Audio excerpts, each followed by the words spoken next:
It's time to read ghost stories. Let's read some true paranormal tales. Story 1. I never used to believe in ghosts or the afterlife. On the 15th of November, 2022, my little sister passed away from a cancer called leukemia. Since that day, we've come to notice things happening around the house that's starting to change our minds on whether the afterlife is actually a thing. Repeatedly, almost every single night, whenever me and my parents would sit to have dinner, our dining room light would flicker. Every so often, it would sparkle and flicker, where it had never done that before in the years that we had lived there. There was one night I remember vividly. I was walking down the stairs to grab a snack before heading off to bed.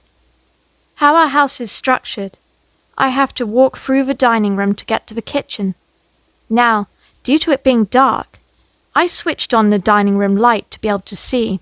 Then, as I walked into the kitchen, the dining room light began to flicker.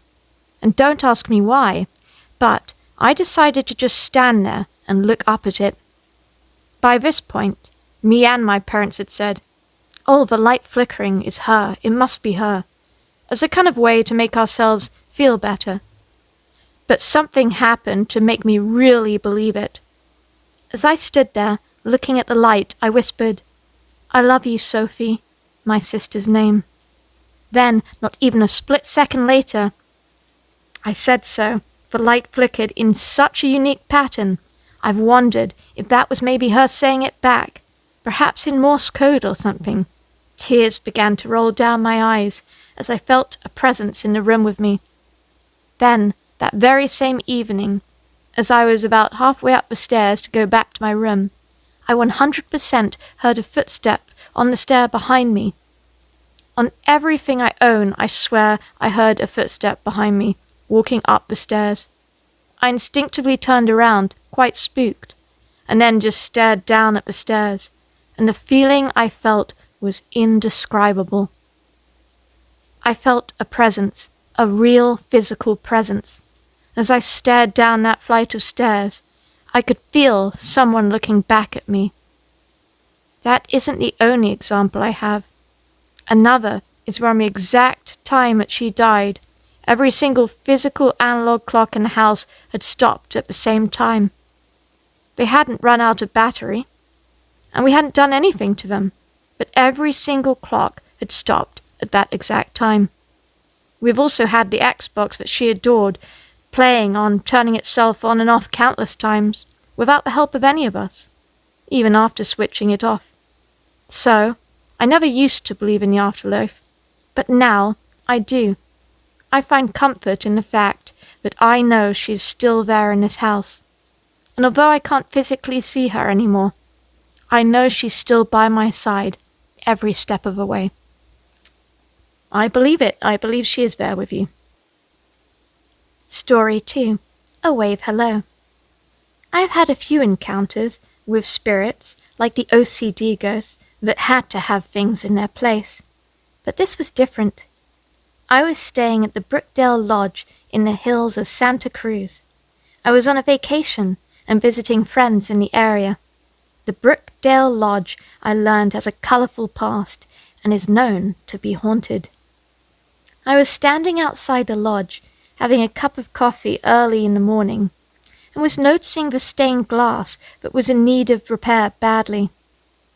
Being a stained glass artist, it was upsetting that the windows were damaged and in serious need of repair.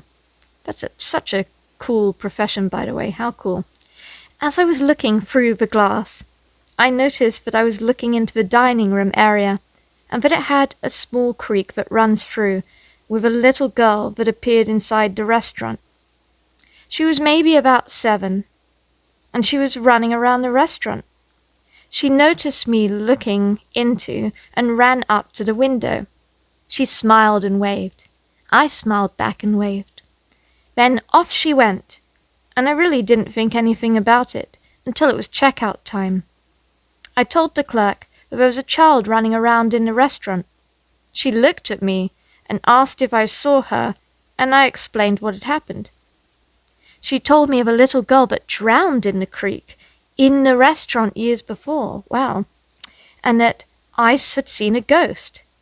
It made me smile, and again I realized that not only did I see her, but the ghost saw me. Story 3. Hilton Head Island, South Carolina. Has anyone in Hilton Head Island ever experienced anything like this? Family vacation last summer. My siblings and I are all in separate condo complexes in the Palmetto Dunes. We're each spending our nights with our families in our rentals. My older sibling and I are closer to the end of the resort, almost to Leamington. My younger sibling is closer to the center, not far from a security roundabout after the tennis courts and all. It's night. We all meet at my younger sibling's place for drinks and dessert. She tells us that something was knocking at around 2:30 in the morning, and it woke her up. Naturally, she initially thought it was one of her teenage boys, who had gone out for whatever reason and forgot the code to get back in, but finds them both sound asleep. The knocking continues. Now scared, she wakes up her husband. At that point, it stops. He gets up to check it out, but finds no one at the door. So they chalk it up to a drunkard just getting the places mixed up.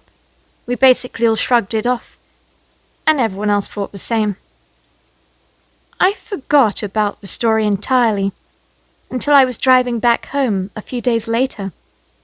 Here is where it gets weird, to the point of me being spooked out now as I type it.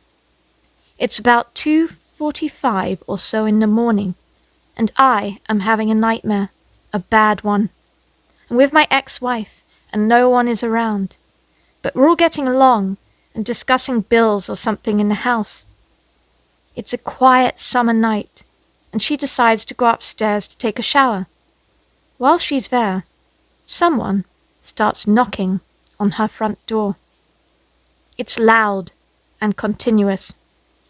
Our kids aren't around, and I don't know that they're gone for the night. So I open up the door to find no one is there. I erroneously decide to investigate, walking through the side yard and around the back. It was there that I discover the sliding glass door to the deck open. I yell to my ex that someone is in the house. Then I wake up and someone is literally banging on the condo door. It scared the hell out of me. My instinct kicked in. I checked my phone for messages, thinking perhaps my sister is trying to get a hold of me for an emergency. I wake up my wife, and then it stops. I go into the kids' bedroom, and they're all sound asleep. Finally, I walk quickly to the dining area window and peek out. No one is there. There isn't even a sign of anyone. The front deck area is well lit, and it's as silent as one would expect to be at 3 a.m. The next morning, we left to head back home, and my sister's story of the knocking at the door right around the same time hit me out of nowhere, sending a huge shiver up my spine. I don't know if it was a real person or a ghost, and I hope to never find out. Story 4. The Girl in the Mirror. When I was a teenager, I loved staying up late during vacations, dancing in my room all night. In my room, there was a tall mirror that stood on the floor. One night, as usual, I was dancing away when my eyes landed on a new little digital camera. At that time, phones weren't as advanced as they are now, and the quality of phones wasn't that great either. The camera was pink, and my sister had bought it. I don't know why, but in that moment, an idea came to me. I wanted to take a selfie, but one that wouldn't show my whole body. So, I placed a mirror on my bed so it was a bit higher and stood in front of it. I grabbed the camera, pointed it to the mirror, and clicked to take a photo. When I looked at the picture, I froze. For a moment, I was in complete shock. There I was, in the picture, but there was something else. I saw the flashlight in the mirror, and when I looked, just near my head, I saw a girl. She was looking over my shoulder, staring at me through the mirror. She had a pale, almost white, ghastly face, with long black hair and pitch black eyes. It wasn't just a reflection or something weird in the lighting, it was her. She was in the photo with me, just as I was there too.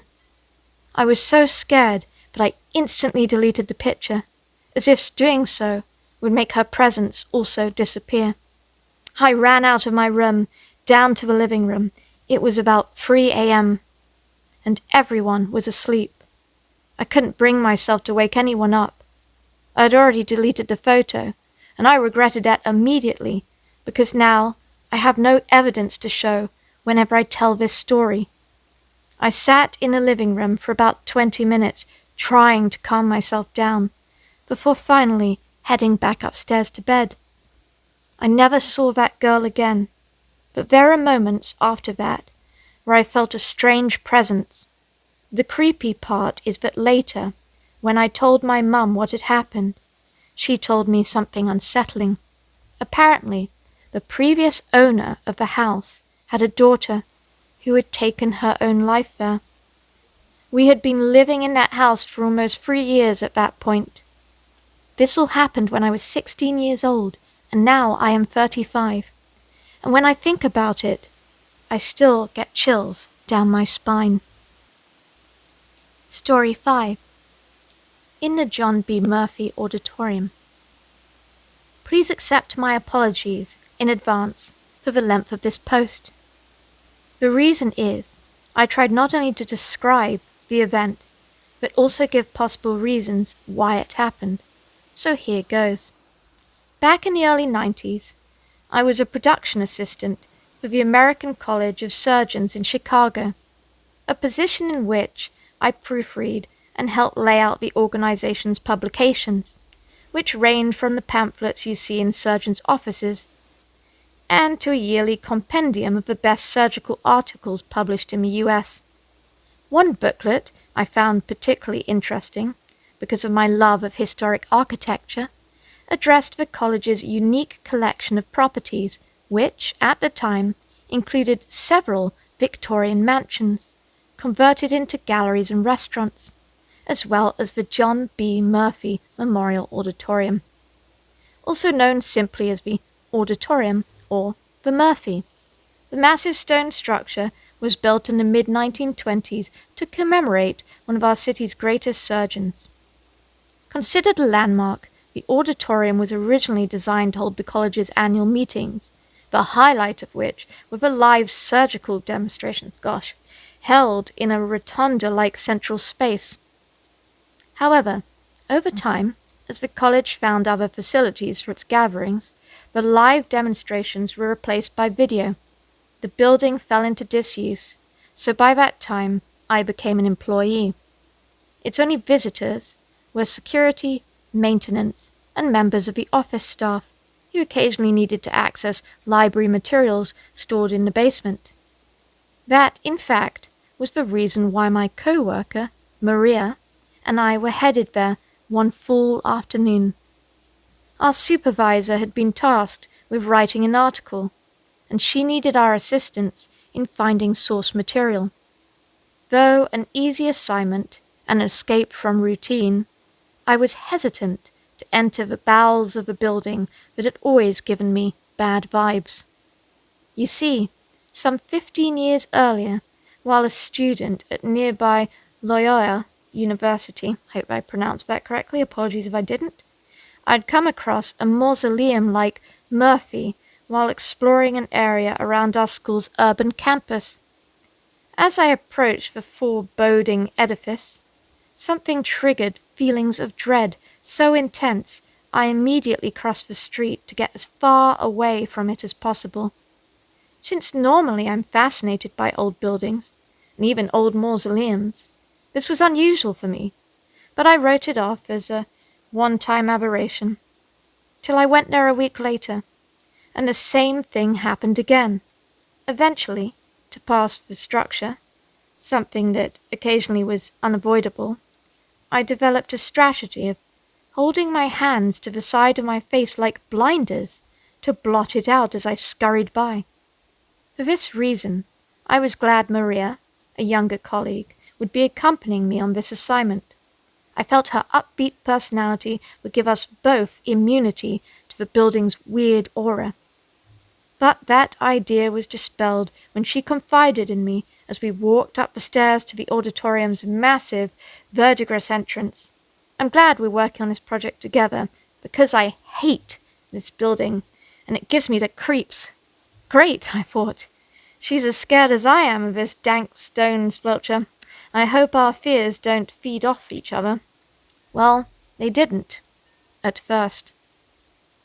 After finding the periodicals we needed, we started our work, marking off articles with post-its and putting volumes into shopping bags to carry back to the office for copying.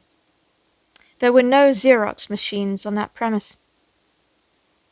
A natural-born researcher who loves poring over old publications, I was soon able to put out of my mind where I was and just focus on the task at hand, except for the occasional exchanges as to whether a particular article was suitable.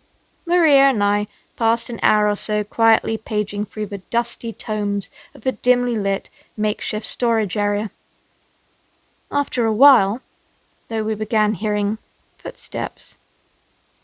A mysterious bit of audio, since we understood ourselves to be alone in the building.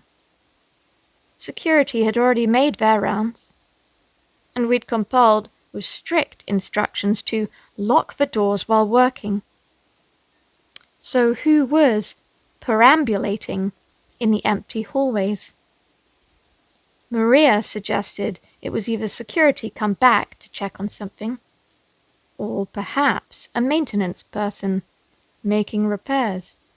I tried to believe her, but a wandering element to these footsteps made them seem to belong to someone confused by or unfamiliar with their surroundings. I began thinking we hadn't locked the doors as thoroughly as we thought, allowing perhaps a homeless person to gain entrance. There is a large population in downtown Chicago who survive on the generosity of tourists and restaurateurs. But with the approach of cooler weather presents another problem, that of shelter. Some homeless have been known to stake out a space in a public building in order to survive.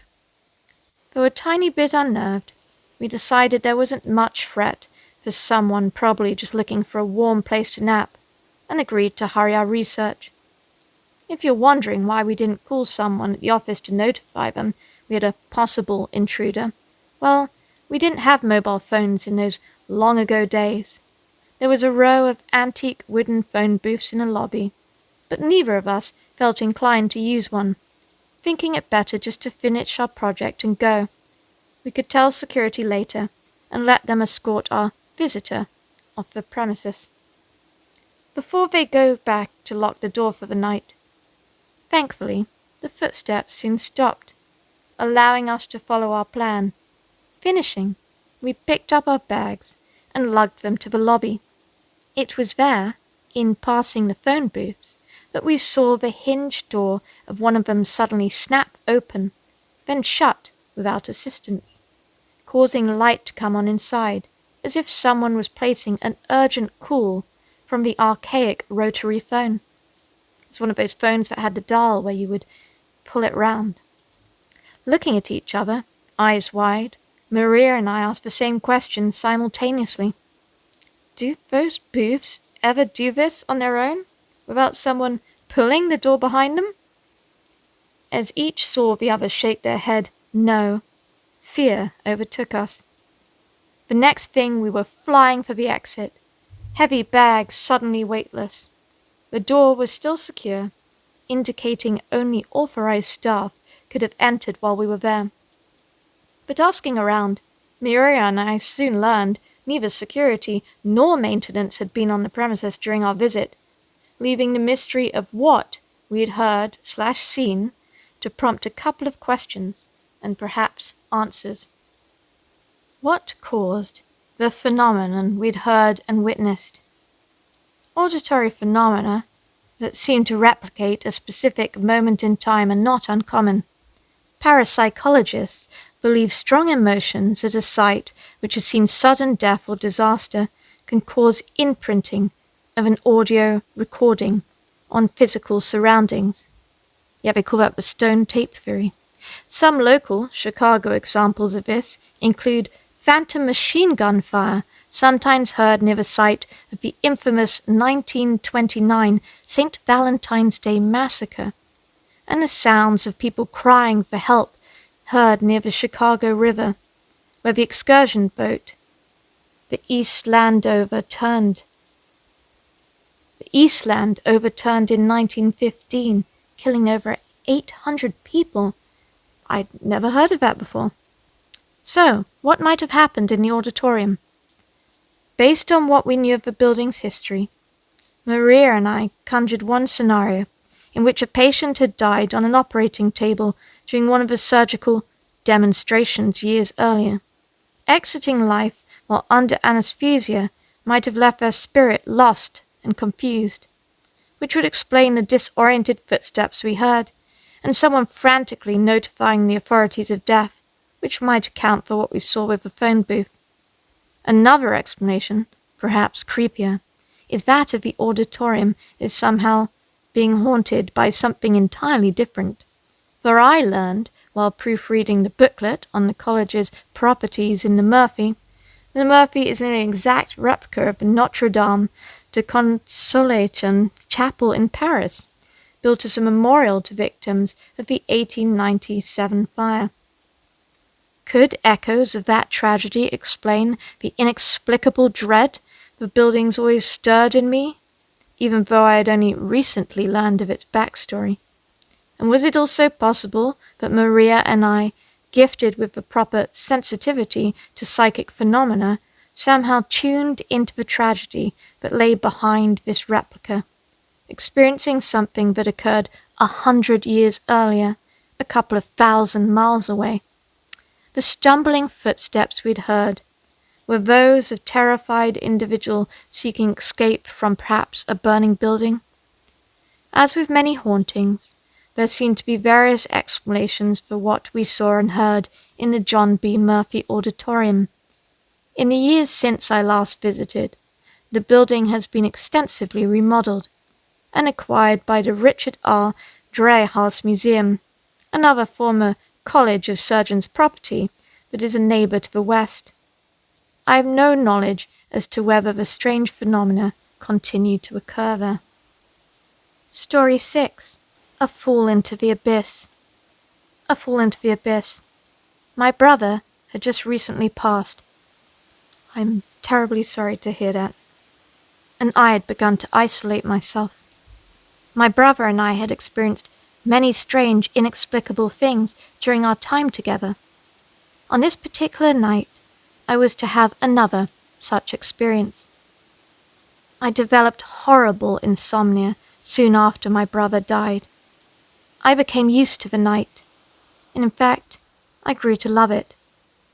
I had been working on some music one night in the small hours of the morning when I decided to take a break. I sat on my couch and must have instantly fell asleep. I woke up with a fright a little later, to my room in total darkness, pitch black. I had been having some of the weirdest dreams just before I woke. In my dream, I was wearing the exact same clothes, and I was fighting an invisible, invading, and definite hostile force in a room. The only problem was the room I was fighting in was this room, and it was laid out exactly as I had it. All this ran through my head in an instant. I tried to move. That is when I suddenly realized that I cannot move a single muscle. It's not that I'm being stopped or restrained. I can't feel anything. I'm totally paralyzed. I've suffered from sleep paralysis before, but not since I was a teenager. Now the panic. I was so happy to have forgotten and sets in, and I try to move again and again. I foolishly try to fight it, but I find it's hopeless, and I fall further into despair. My mind goes into an overdrive, and then I think I can see and feel a presence in this room with me. I can hear muffled whispers and a sinister laugh. My dreams start to run through my head, and then suddenly my light turns on and I can clearly see the silhouette of a man. It looks like a light shadow of a tall, skinny man in a top hat. The shadow gets darker. Then my lights go off, and now I'm being forced down onto the couch. My face is being crushed into the upholstery. I can't breathe now. I'm panicking, and I can't move.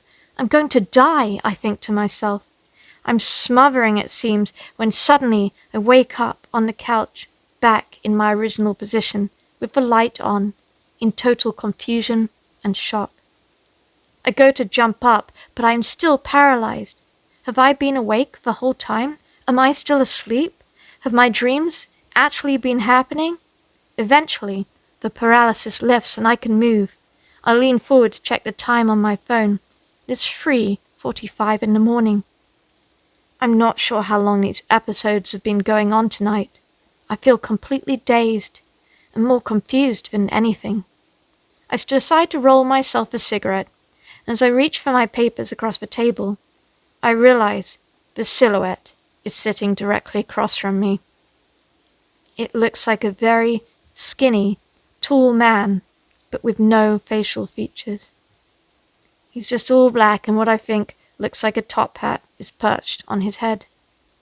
I look into his face and I'm completely frozen. It reaches out its hand to place on my head.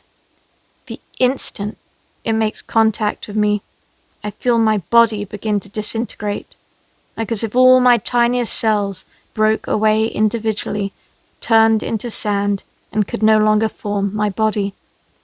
Almost like sand in an egg timer. The shadow rises up. The darkness starts filling the room until everything goes black. I enter a reality completely void of anything, yet I am completely aware I am there, although I begin to forget who I am. In this total blackness, I see images of my childhood. My life is like many pages of a comic book, and I see it all over again. I start to believe I am dying, and I eventually stop resisting what feels like a need to be pulled into the abyss. I fall for what I can only describe as an eternity until I reach an intensely bright light. In this light I can sense my brother, not him as I knew him, but more like his essence, his soul. Suddenly, I wake up on the floor of my room. It's now 10 in the morning. I can't believe I've been out for almost 7 hours. Wherever I went, wherever the shadow man sent me, I don't seem to have known there what we call time or space. I cannot define whether I dreamt, imagined, or genuinely experienced anything that happened the night before. All I know is that we can't explain all that happened.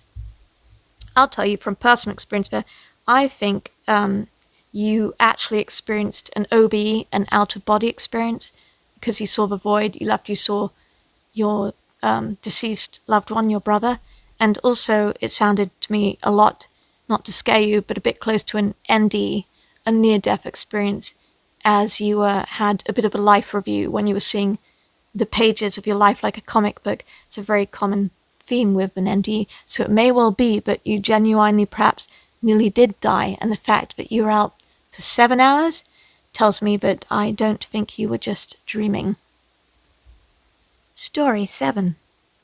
A ghost rode my big wheel.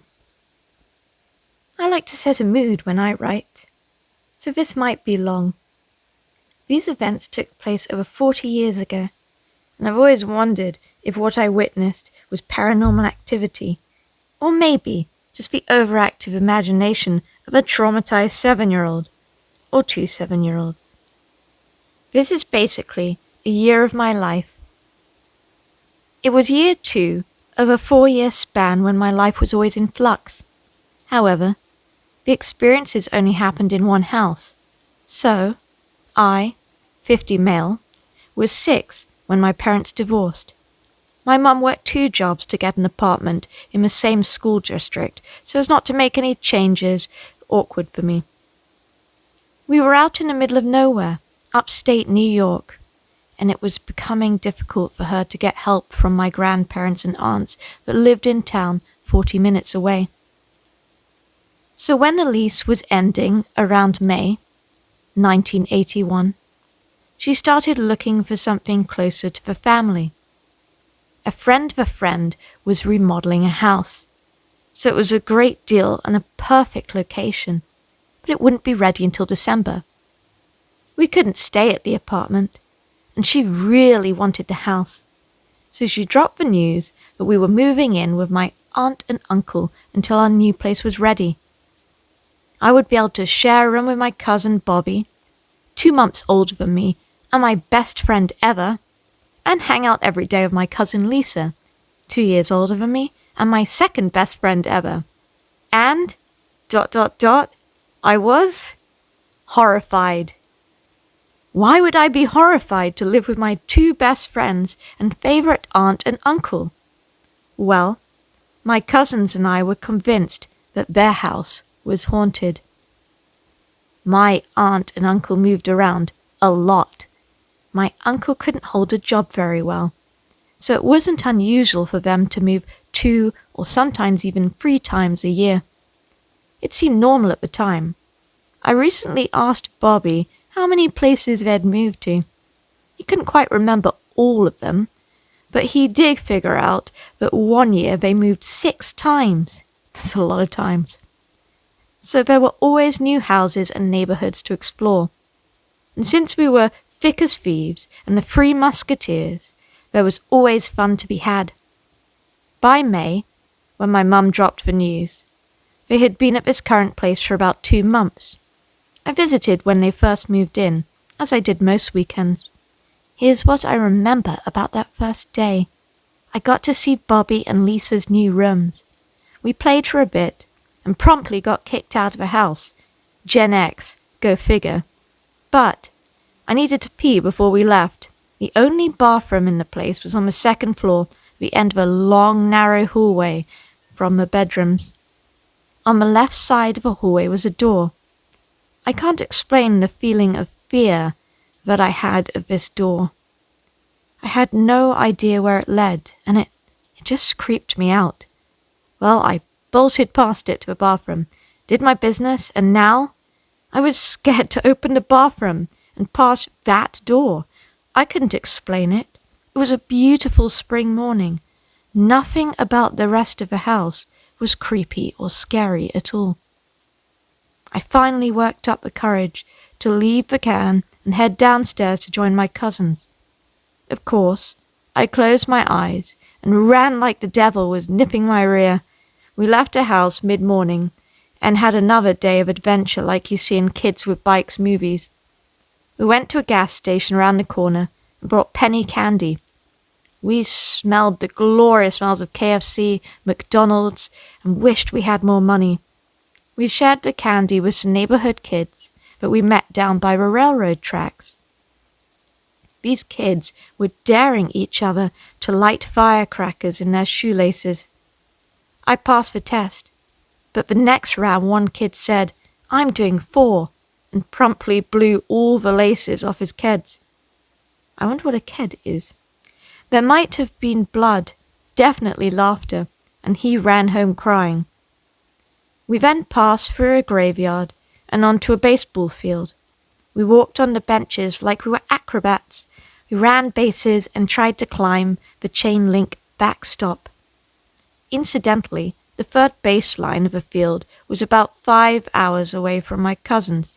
About 5 houses away from my cousins, rather. Years later, it was swallowed up by the graveyard, and both of my grandparents are buried right there, around the 3rd baseline. Anyway, I know this is getting long. You can bail now, and I won't hold it against you. We ran around the overpopulated part of town until it got dark. Back at the house, we probably had dinner, watched TV, and waited until my mum got there to pick me up. I had to go to the bathroom again, and that meant passing the door upstairs to the only John in the house. I think I can hold it. Mum should be here soon. It's only a 45-minute ride home. This leads to incident 1. My cousin Bobby said he had to go to the bathroom, and I asked if I could go with him. My bladder was going to explode, and he said yes, and I could see in his face that he was happy that I was going with him. Going up the stairs, he told me he was afraid of the hallway. I had not mentioned my morning incident at all, so at least I wasn't the only one weirded out by the area. Of course, there's no light in this fecking hallway, just a dark bathroom at the end. We ran as fast as we could to the bathroom and slammed the door shut. While he pulled the chain light over the sink, phew, we made it. He told me the mysterious door led to the attic. We took turns going while one of us kept watch at the bathroom door, and now we had to leave, which meant back past the scary attic door. Also, we had to kill the light across the room. What's more scary than a ghost? An unemployed uncle with an electric bill. True. Anyway, with my one hand on the door and my other clenching his, I opened the door while he pulled the light. We ran, me pulling him, past the attic door, and as we passed it, both staring directly at it, a pounding started from the other side.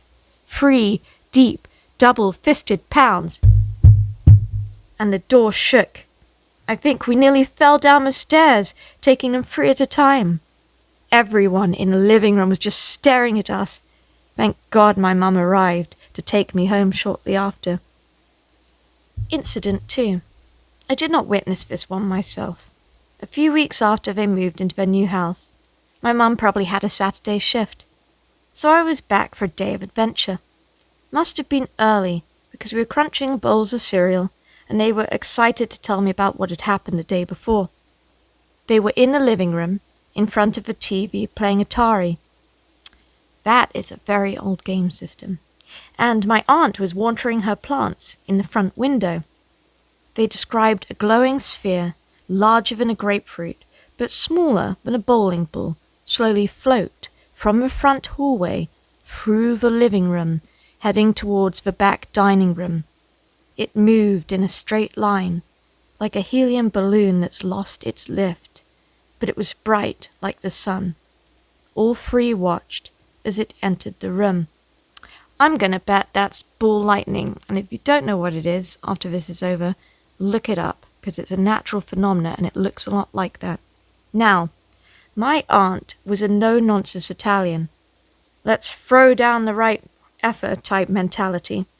She must have finally come out of the shock of what she was seeing and screamed at the ball of light, "Get the out of my house!"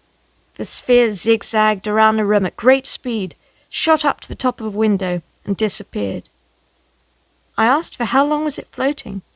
They said it was about 20 seconds from when it entered the room until my aunt yelled at it, and we had no idea what it was. The 3 of us had no real concepts of ghosts outside of Scooby-Doo. My aunt, with a Catholic upbringing, didn't want to talk about it. I think it shook her. Anyway, you can see why I was horrified in May when my mum told me that we were moving into this house. My uncle carried all of our well-packed boxes up to the attic. We worked up the courage to go up. My uncle would whip a man's ass, so he went first. I was expecting a cobweb-covered granny attic with rocking chairs, old lamps, and steamer trunks, but the attic was completely empty and clean, sort of. Light streamed through the windows, and it seemed actually rather pleasant. The stairs came up a little off-center of the room. On the left was the front of the house, and there my uncle stacked our boxes into a neat cube, ready for us to take our new place in December. The spot was above the bathroom. To the right of the stairs was a large open area. It seemed huge, but I was 7. On the far wall was a large dormed alcove, maybe 10 by 8 feet. My uncle said it was okay if we played up here, and even left my boxes at the edge of the cube in case we wanted to get any toys out. Also, up here was my big wheel. And not just any big wheel. It was Dukes of Hazzard model and badass. I just got it for my birthday, and nowadays I can't imagine the overtime my mum had to work to buy it. This new place was on a busy street, and so we were told we'd only be able to use it in the attic. The main part of the attic was a large space, so we could really ride pretty fast around the thing. We would pretend the alcove was our garage to do repairs on the big wheel. My fear of the hallway and the attic went away. Summer was well underway, and if we weren't running on the streets, we were playing in the attic. Which brings us to incident 3. One day, I'm zooming around in circles in the attic, and I hear Lisa say, "Bobby, put that down." I stopped, and I saw him examining a knife. See, the attic was an unfinished with bare stud walls. There was a horizontal blocking that ran across the entire room at about 3 to 4 foot height. Whatever eye level for a 7-year-old is. Bobby says he just found it there, on the first stud bay of the alcove. We'd been playing here for weeks, and like I said, the attic was empty and clean. I don't know how we didn't notice it before. This was our big wheel garage, after all. I checked the knife out too. It was a folding jackknife. I remember folding it up and opening it. My grandfather taught me how to do this with his buck knife. We put it back and checked every piece of blocking in the attic for any more treasures. It was basically like little shelves around the room. We found nothing. Some days... Speaking of ghosts, but not, some days later, we were up there again, and I shit you not, the knife was gone. But 3 bays down in the alcove was another knife. This was not the same knife. And how did we miss this one, even larger, when we inspected the entire attic for more treasures? This knife was like a small Bowie knife? Bowie knife? Bowie shape, I'm going to assume. Not folding at all. With a leather-wrapped handle and a guard by the blade. Just as an old and rusty one as the first, but a different knife altogether. And we left it where we found it.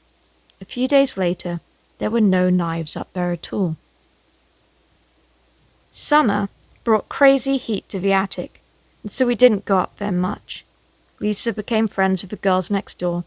Bobby and I were there sometimes invited if we needed boys to play with whatever they were doing. On the day, out of the blue, they told us they used to play with the girl that lived in our house, but that she had to move away when either her mum or dad was killed in the house. Upstairs somewhere, they said. This happened the year before my cousins moved in. We pressed for more information, but that's all they knew. Fall rolled around, and I was excited to start school. Until my first day. I was totally a country mouse, and this place was huge, 3 floors. Nobody wanted to talk about Star Wars or Pac-Man. Every kid just wanted to fight. I was completely a fish out of water. Thank God I had Bobby, who was a scrapper and used to being the new kid. We went to 4 to 5 schools every year. Wow, that's a lot of schools. Anyway, life was sucking. My first 6 years were pretty regimented, but it was like a free-for-all, and I wasn't seeing my mum. She worked so friggin' much. My aunt and uncle were pretty much non-involved parents. No set bedtime living there, so I was up at all hours. I was being bullied daily, and I'm pretty sure I was malnourished. The both didn't work, so showers were in a sink, or if we went to my grandparents'. Yeah, that's how people who move every 3 months live. It wasn't healthy, and I was feeling it. Incident 4. One full day, we went to play in the attic, and all of our boxes were strewn across the floor. Not in the neat cube they'd been to the left of the stairs. Now they were laid out randomly at the back side of the attic. This drastically impeded on our big wheel truck. We wondered, who did this? My mum? my uncle? Why were they spread out and not stacked? Even if my mum was looking for something, she brought random boxes to random spots to sort through them. It sort of seemed odd, and both Bobby and I were kind of done with the attic. Incident 5, or A Ghost Rode My Big Wheel. Remember how I said that we had no bedtime? Bobby had bunk beds, and we constantly fought over who got the top bunk. We'd be up real late telling jokes, laughing, giggling, messing around, just being 7. Anyway, one night we couldn't decide who got the top bunk, so we just jumped up there and claimed our spots. We were giggling like crazy, saying, "It's my turn," "No, it's mine," "No, me," etc. Then we heard the sound that still to this day chills my bones. If you're unfamiliar with a big wheel, it's kind of like a tricycle, but the seat is low to the ground by the tiny, wide rear wheels. They were made entirely of hollow blow-mold plastic. They were the ride du jour for kids in the 60s through the 80s. They make a distinct sound when riding due to the hard, hollow plastic tires, whether it's on pavement or on hardwood floors. Yeah, I think I know what you're talking about. I think in The Shining, in the movie, if you've seen it, the kid, he's like going through the hotel, the haunted hotel, on one of those. As we're in the middle of a giggle fight, the big wheel rolled fast and loud and hard in the attic directly above our bed. On the top bunk, it's 3 feet to the ceiling. Also, we're right below the alcove. We both froze, looked at each other, and then both jumped to the bottom bunk. Needless to say, we now spent every night arguing over the bottom bunk, and that was the last incident, but by far the most terrifying. Next to the first, with the pounding on the door, and I didn't actually witness the glowing sphere. We finally moved into our new house just after Thanksgiving, and I started new school. I made fast friends, and my mum finally started getting court-ordered money from my dad, quit her second job, and made sure I went back to a routine meant for a kid, not a hippie biker. My aunt and uncle finally moved out of the haunted house the following spring. It made it the longest they've stayed in one place, almost a full year. Their cycle of moving slowed down to maybe twice a year, but they still couldn't stay in one spot. I've since experienced many odd things in my life, crazy coincidences, instant karma, and trail magic, but I've never run into paranormal since. Many years later, discussing these events with Bobby, we tried to come up with rational explanations to the occurrences. He proposed that his dad was placing knives to mess with us. I don't know, seems pretty elaborate, and he had better things to do than mess with us. And what about the door pounding? Or the big wheel rolling? Sure, my uncle might have moved boxes, but why? And I wasn't the only one who saw the glowing orb. He had no explanation for that. He said it still creeps him out to this day. Anyway, the new place was great, and it was in a secluded neighborhood with a dozen cool kids. But when my mom asked me why I didn't ride my bitchin' Dukes of Hazzard big wheel around with my new friends, I said, maybe I'm too old for a big wheel. Could I have a bike for my birthday this year? I've looked up the house on Google Maps. I could never forget the address for the rest of my life. I wish I could post a visual of it. Anyway, if you made it this far, thanks for reading. Thanks for sharing your story. That was a good one. I enjoyed it. Story 8. Trail Cam Ghost Lady. Last year, in September of 2024, I ventured up the Hoko Ozette Road near the Blue Canyon area to set up some trail cameras. My goal was to capture footage of wildlife, bears, cougars, bobcats, or any notable deer. After scouting for the perfect spot, I found a small pull-off along the road and made my way about a mile to the dense woods, following various game trails. The air was crisp, filled with the earthy scent of moss and damp foliage. Along the way, I gathered a bunch of chanterelle mushrooms, adding a pleasant bonus to my outing. Eventually, I found an ideal location, a flat area with good visibility in both directions along a well-used game trail. The forest canopy allowed only slivers of sunlight to break through, casting shifting shadows on the ground. I set up 3 trail cameras, ensuring each was on video mode before securing my gear and heading back to my truck. A week later, I returned to check the footage. The forest was just as I'd left it, silent and undisturbed. To my surprise, 2 of the cameras had captured nothing at all, while the third had recorded only 4 pictures instead of video. The SD card felt ice cold in my hands as I loaded the images onto my laptop in the truck. The first image showed nothing but trees and brush.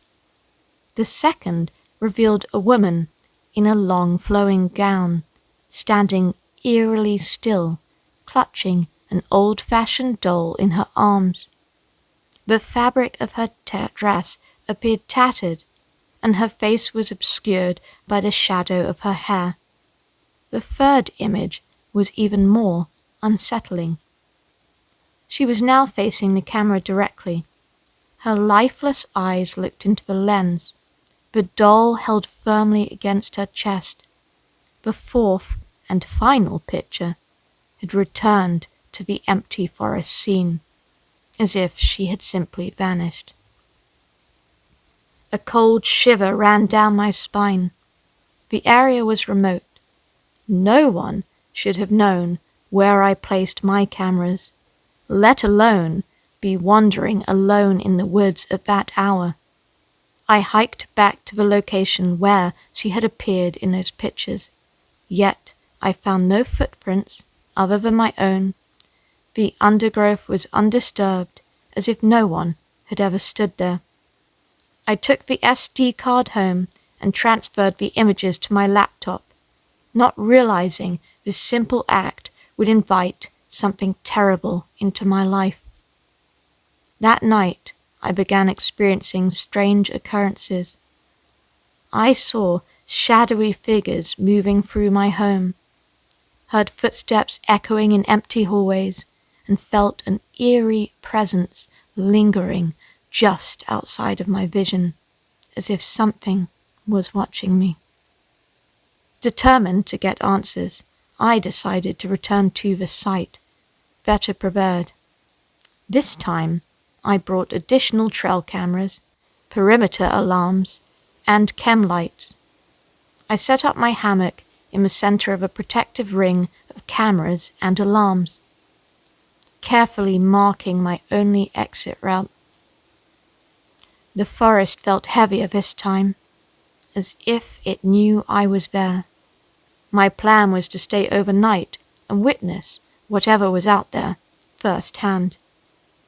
As darkness settled, the woods fell into an eerie silence. Not even the usual nighttime sounds of crickets or owls filled the air.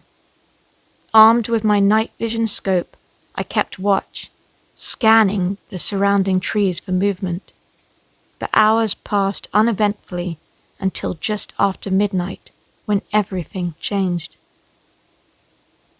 A rapid succession of deafening booms filled the air, one after the other, louder than before, relentless and overwhelming.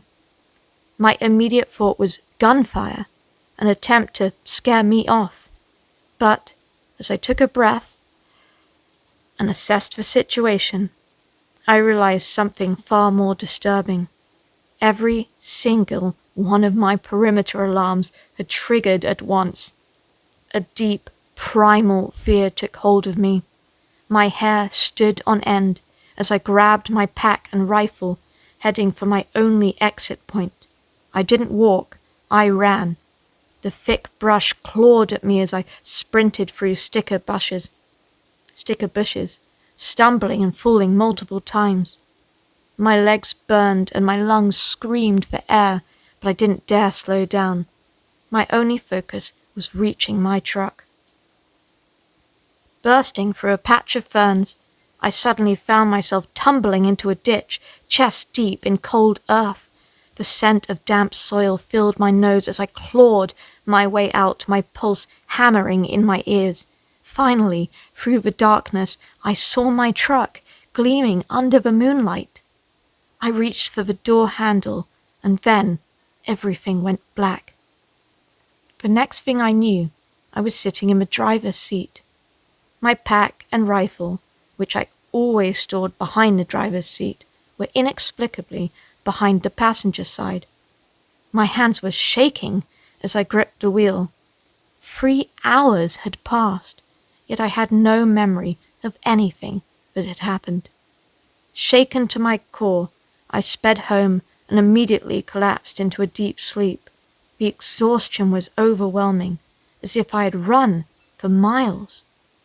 A few days later, I returned one last time to retrieve my remaining equipment that had been left behind in the Terror.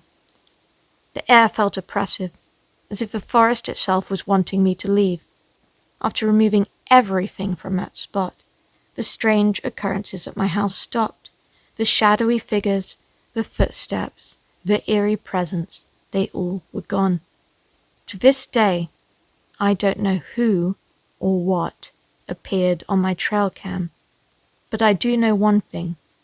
I won't be going back to that spot ever again. Story 9. Aggressive thing messing with me.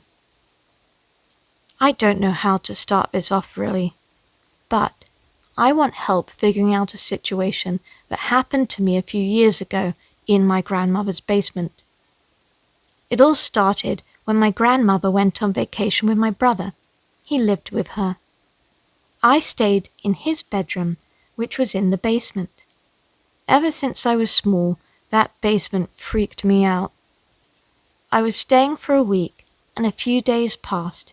Then, one night, I woke up from my sleep, feeling off. I don't know what woke me up, but something did, and so I decided to lay back down, trying to go back to sleep.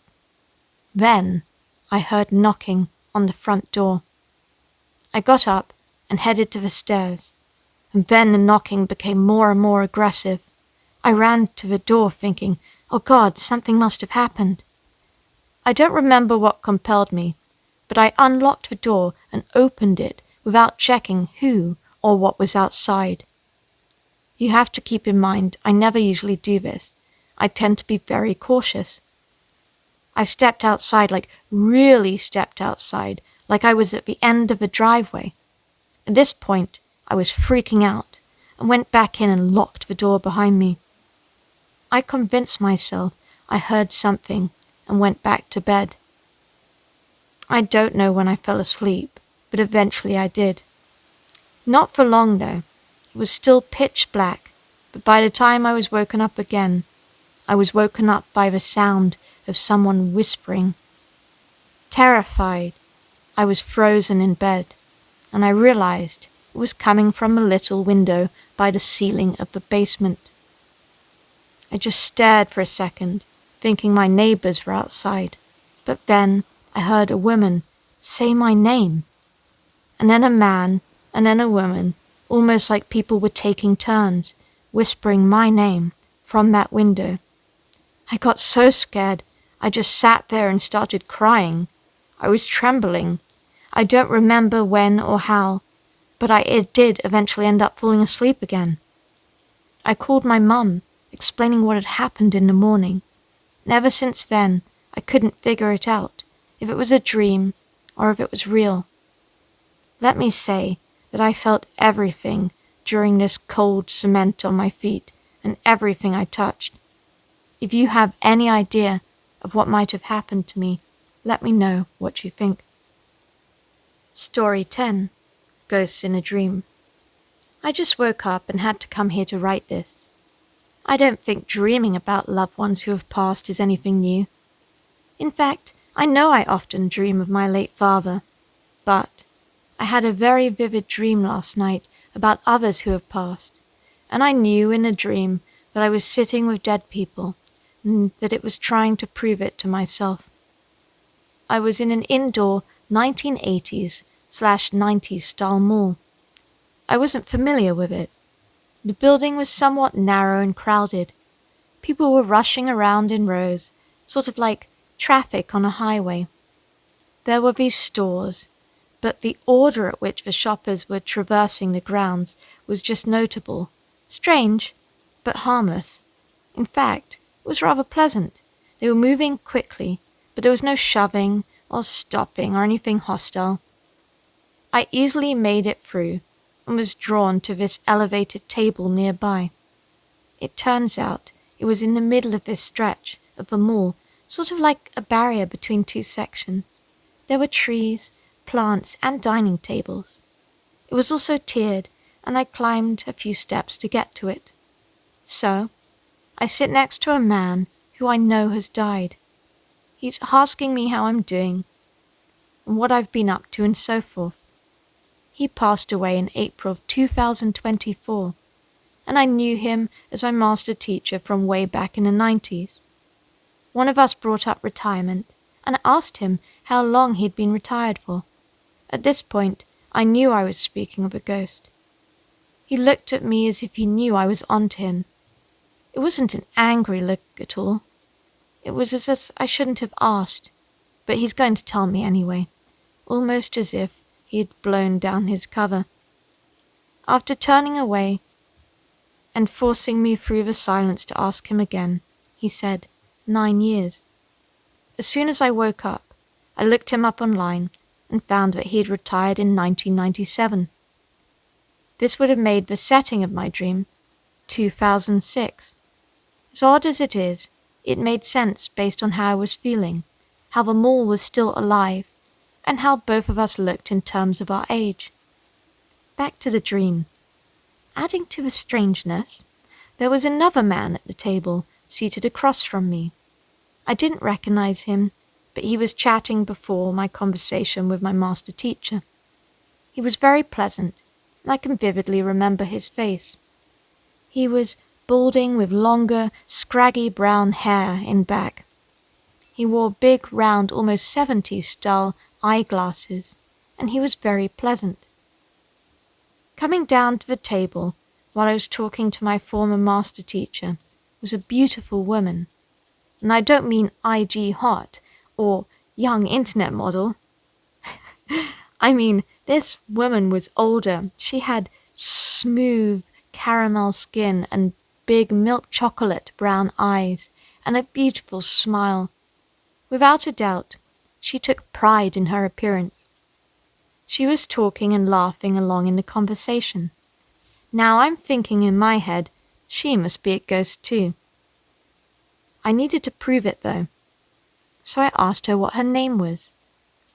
She looked at the others and chuckled. It was clear that she did not want to tell me, just like my master teacher, but finally she did. But I cannot remember what it was. That is where the dream ended, and I woke up and tried to go back into it, but I couldn't. Has anyone else had similar experiences?